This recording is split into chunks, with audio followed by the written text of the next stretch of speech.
We started a program here this year called Action Jackson, and it's a servant leadership program for our 4th and 5th grade classes. And every month I come up with a random service project for the kids to do and bring in a guest speaker from the community, educate the kids about different types of leadership and community service that they can do at their age.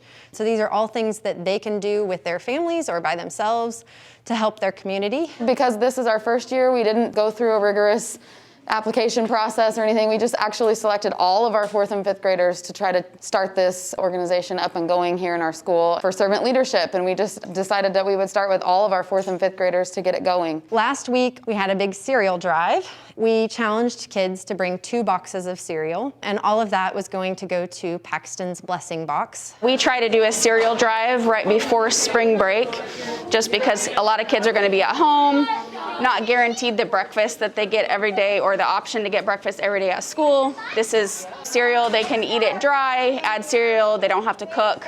It's just a really easy snack or meal that they can have during the spring break. Kids brought in boxes, then just to make it fun, we decided to put a spin on it and reward them with the domino effect that we did with the boxes.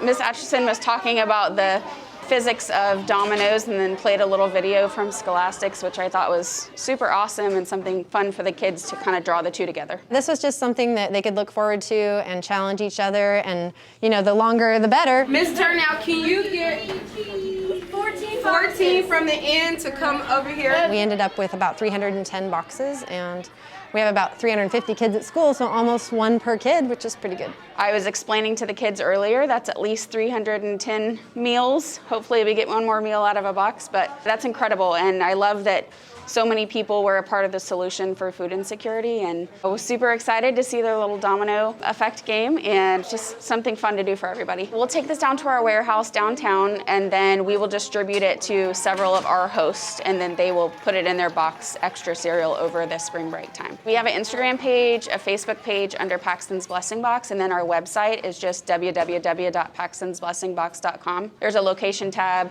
a donate tab, and of course, you're always welcome to go take donations straight to any of the boxes that are closest to you. This is the first year. My principal said that she felt like there was a need here to provide more opportunity for the older kids in the school to learn about how to give to others and serve others, and so that's how this was kind of established. They've done different things throughout the year, such as blessing sock bags. They used socks and put items inside the socks to create blessing bags for homeless in partnership with Giving the Basics. And they've done different activities with organizations that support pets and animals.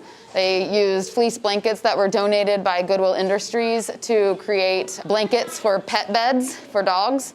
And we had a representative from the organization that they were working with come in and bring a dog so that they could learn more about what that organization does to support animals in our community. And they've done many other things, but those are a couple of highlights. If there's any businesses or community organizations that would be interested in coming in to be a guest speaker and work with me next year, I would love to have the opportunity to bring in other community service agencies and whatnot to educate our kids and give them an opportunity to serve.